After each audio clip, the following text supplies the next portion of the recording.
Hello and welcome to Trend Watch 777. And before I go any further, I want to shout out to my new subscribers. Thank you so much for subscribing to my channel. Oh my goodness, y'all just encouraged me to keep going. I know it's only not well, not a lot, but it's a lot to me. Okay, so today I'm going to be going over and responding to shorts, YouTube shorts. So I think maybe it's about maybe 6 or 7 of them. They're not very long. So the first one is Obama, and the caption of that is imagine if I have done any of this. Can y'all imagine what would have happened? Lord, oh my God. So shout out to the Midas Touch for this here short. Done any of this. Let me just, I just. Hold on, let me start over. And I grew up. Let me start. Imagine. Here we go. If I had done any of this. Let me just, I just want to be clear about this. Imagine that.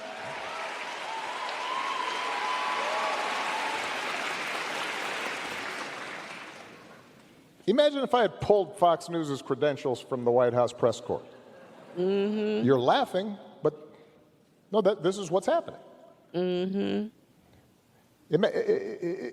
Imagine if I'd said to law firms that were representing parties that were upset with policies my administration had initiated, that you will not be allowed into government buildings.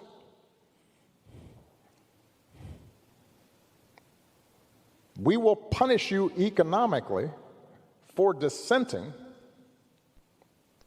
from the Affordable Care Act or the Iran deal. We will ferret out students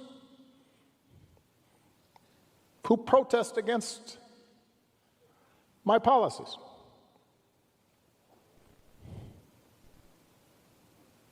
It's unimaginable that the same parties that are silent now would have tolerated behavior like that from me or a whole bunch of my predecessors. Mm-hmm. So, and I say this not on a partisan basis. This has to do with something more precious, which is, who are we as a country, and what values do we stand for? Imagine if I had done it. Imagine that. Who are we as a country? Who are we as individuals? Okay, because it's the individuals that further make up the country. But yeah, I can't imagine Obama doing anything that this current administration has done, because number one, that's not part of Obama's character, for number one. So what y'all think in the comments?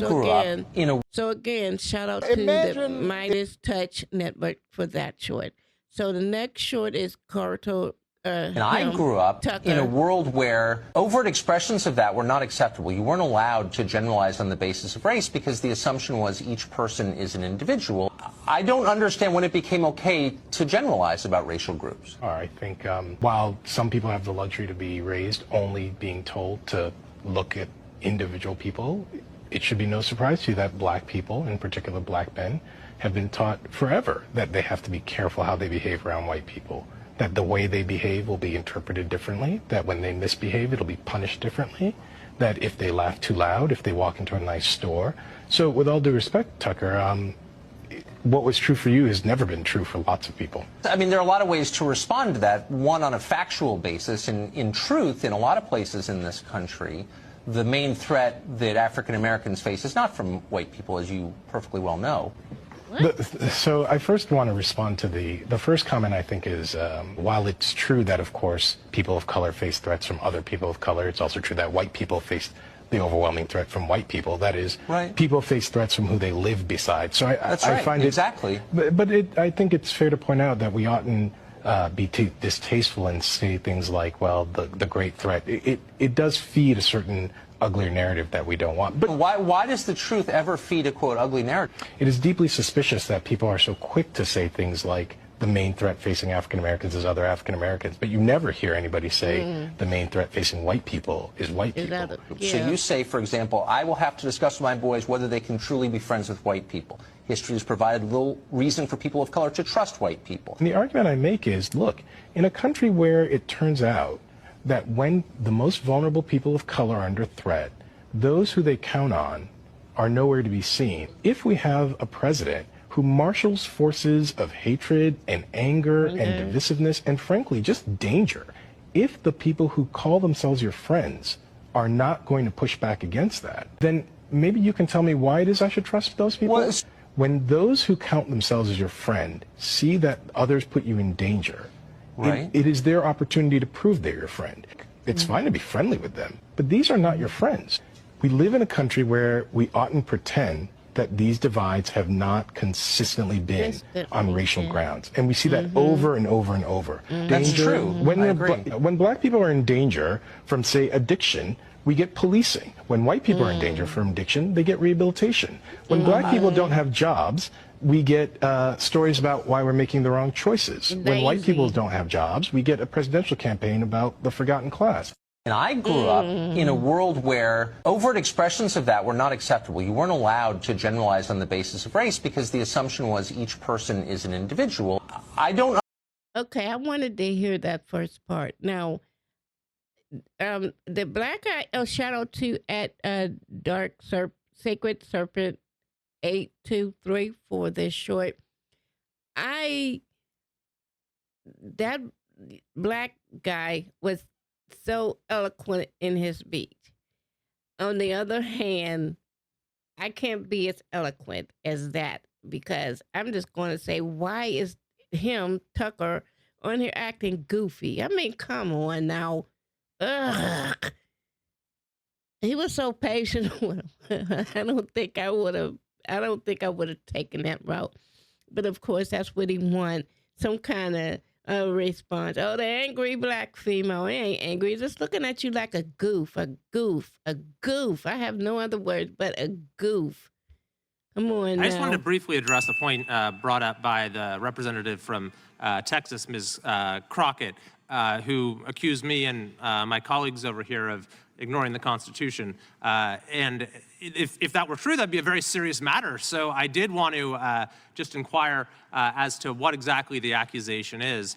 So I'll happily yield to the gentlewoman from Texas if she'd like to respond. Do you believe that someone who has snuck into our country, entered the United States illegally, that the due process requirements for that individual are the same as they are for a U.S. citizen? I thought the question was for me, but it seems like the lawyers on this side or just my entire team knows the answer. Mr. Chairman?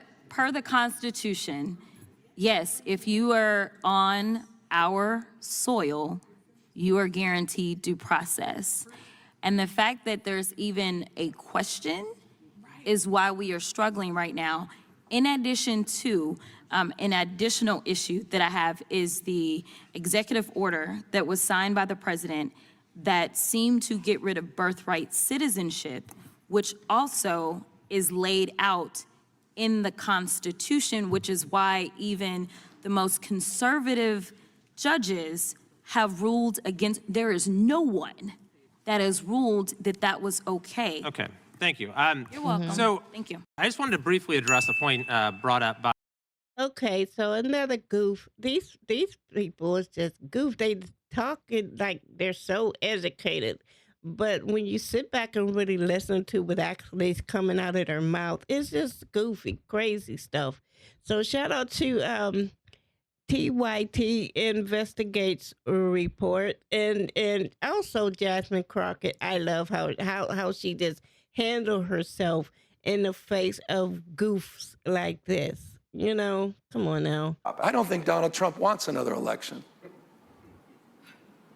You think for a second you want... I have 24 Trump 2028 hats. His folks keep sending me. And you think he's going to run again? Don't give me. You don't. Who spends $200 million on a ballroom at their home and then leaves the house? This is serious, guys. This is serious. So it'll be Newsom Trump in 28. No. This guy doesn't believe in free, fair elections. He tried to wreck this country.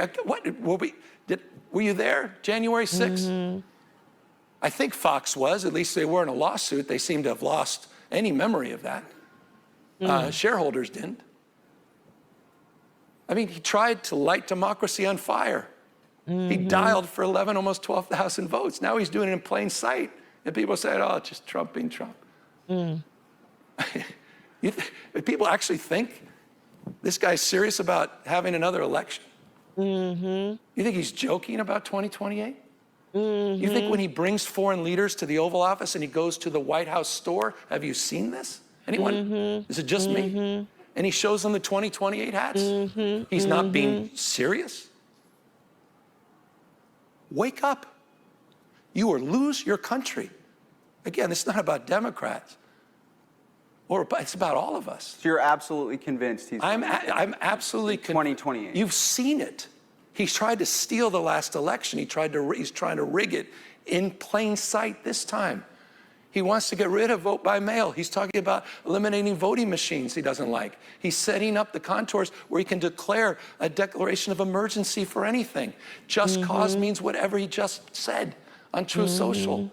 He's running the greatest grift operation in world history. I mean, it makes some of these dictators overseas blush, the crypto, not just the perfume. I mean, come on. Let me ask you about a couple of your... Wake up, everybody. Wake up. Let me ask you about a couple... Excuse me, and I know it's impolite. We have to be more calm and demure. A couple of your... but I'm not calm, and I'm not going to submit myself to niceties. Not when this guy's trying to wreck our goddamn country. So I don't think Donald Trump wants another election. I like that. I finally heard it out loud when I'm thinking, getting him out of the White House is going to be like equivalent to probably War III, because I don't think that man, he's too comfortable right now in doing what he's doing. And so to get him, now we saw what happened when the transfer of power was supposed to take place the first time. The second time, I can just imagine. And shout out to Newsom for sounding the alarm when he said, "I don't think Trump wants another election." I concur with that statement. I don't think he wants another election. I just now started reading a few pages of Project 2025. And I think that is a good book or whatever literature to read, because it's very informative and it's very eye-opening. So now, I didn't get too far, but I did read where when the administration took control over the DOJ, that gave him like tremendous amount of authoritative power. I mean, he already holds the highest office in the land, with yields a lot of power, but this is unprecedented. This is unprecedented. So yeah, I agree with everything Newsom said. So the next video. Hey, how's it going? Sorry to bug y'all. I know it's dark. I'm dark. I definitely don't go in the dark. Did you get some yet? Shake a hand, meet a friend. Yeah. You ain't getting none yet? I got the best thing since cake and ice cream. Well, no, it's called Pink Miracle. You would agree black is Pink Miracle before I left home. No, this right here. No, it better not be that bad. Yeah, it's the best thing since cake and ice cream. I can't put that into my hand. What is it? Open the bag. Well, no, it's the concentrate. It's to help you stay focused while you clean. You got Oh, what's his face? What is his face? Oh boy, I can't think of his name. Water. Tiny husband. I can't think of his name. You got water? Alright, I'm looking at it. You need me to text it. No, I'm showing you what it is. It's the concentrate. Show it to me. Now, real quick, because you would agree black is beautiful, right? Huh? I said you would agree black is beautiful, right? Well, look, I ain't talking about Obama, okay? But look, this is a Sharpie because you look sharper than the clap doctor working in an AIDS patient. It came out my pocket. I know, and what was it before it went in your pocket? It was in my bag. Are you sure? Yeah, I'm positive. What did you do? You wiped something with this rag. They call me That's what Wilder. rags is for. Yeah, Rags they is call for me wiping. Wilder for looking for dirt. Jesse James looking for stains. But look, Stevie So what Wonder kind of says seeing is stain? believing. I'm about to show you. Nah, I'm gonna paint a don't show picture. me. I don't know if I want to see it. Well, look, you got eyes, right? I'm looking. Because you know what Stevie Wonder said before he made music? No. He said seeing is believing. But look, if you had something that cleaned everything, said bad credit, and it supported a chocolate kid that's out selling soap, not dope, suds instead of drugs, cleaning driveways instead of doing drive-by. Because do you work all your black friends this hard? Because you putting up a fight like Muhammad Ali. Can it without clean Parkinson. them dirty ass nails you got right there? That's what I want to know. Can it clean them cuticles? Clean them cuticles and you got me convinced. Clean them motherfucking ragged ass cuticles. You can clean them cuticles, nigga. We got a deal. We got a deal. I'll take that. Clean them cuticles. Now hit the cuticle. Hit the motherfucking cuticle, nigga. Hit that goddamn cuticle. If you can hit that cuticle. That's funny. I hear music in the background here. That's the rapper T.I. I could not think of his name. So shout out to Funny Salesman #1. I guess he's trying. You walking around. Okay, we're moving on. I'll give you everything for 180,000. I swear. No way. How much is that? Check. How much does that come out to? Come, check. How much does that come out to? They're all 14 karat. How much does it come out to? What? You said, how many chains here? 15. 15. No, it's under 10 G's a chain here. How? It's 14 karat. Just in gold, each chain got about $7,000 just in gold. I see 100,000 for everything. Okay. Look, this one, look. How much is it? Didn't he say 180? 120 grand. It's all like, 120. 120K. I'll take everything. You'll do 140, 30 No. days? Shoshimio? No. By 30 days, you'll sell it. At least half of it. Okay, give us an hour. No, it's deal yes, stands yes, an no, hour. no. Deal stands an hour. Yes, no. Can I go over everything? Because I'm, So go over it right now. We're here. Yeah, but I have to weigh one by one, Yeah, I'll help you out. You have here around 45 to 50 grand in gold. All of them? In total, it's around 900 grams here. I'm paying you 80 G's for diamonds. I can't do 130. What's the deal? No, I can't because, I'm giving away for free, basically. And he went down from 140, now he's You're gonna 130. roll it into your watches. Let me talk to you for a second. I'm missing Nick. Catch that. Okay, I see what you're doing. I can't, bro, I can't. On 10 G's, you're not gonna fucking close No, it. I it's pulled not up. I was at 100 G's for because everything. This value is really more than that. It's really more than that. Think about it. I have it. I'm putting it on the side. I want to close the deal right now. putting You it. want to flip or no? No, I don't want to gamble. I want some money. This is a We go deal. 5 G's up and down. No, 140. That's it. Done. It's all the money there, 130. I'll be honest. 140. that's No, it. 130. I'm saying 130 is all the money, where my offer Okay, was. I just want to close the deal because it's hot. I'll be honest, I'm just in the mood just for the mazal, just to shake a hand. I'm not closing at 140 though, but I want to close something. How much does it come out to? What? 140,000. Divided by 15. Ah, that's too strong. 135 G's. You want to close it on 5K? Now 140 is my lowest. 60 days, I take it. No, bro. We said 30. Won't stop, bro. I gave you a deal, bro. Done. Mazal. So Look, make sure everything is there. I'm 15. taking it. Done. Love you. 140. Yeah, 140. Love you. Huh? I bring the tray. I keep it for 140 grand. I keep the tray. I'll give you everything for Yeah, wait a minute, hold up. 180,000. Okay, now he did. He did start off asking for 180,000. But so he ended up selling them for 140. It was like he was wishy-washy between. Wow, that's a $40,000 difference. It seemed like the guy behind the counter was wishy-washy. He didn't know until he went back into the back room and they had a conversation, and then he came out and he was more firm. He's like 140 and that's it. Boom. Take it or leave it. I think he should have been more aggressive, because, dude, that young dude, he got some stuff with him. But it turned out well. He got his jewelry, and he got the tray along with it. So yeah, that is it. And that's all I'm going to do right here. And again, shout out to my new subscribers. Thank you so much for subscribing to my channel. And if you watch this video and you haven't hit that subscription button yet, hit it, and then hit the bell notification so you can get notified each and every time I drop a new video. Okay, so with that, I am out, and y'all be blessed. And I'll see you in my next video. Okay, y'all, be blessed.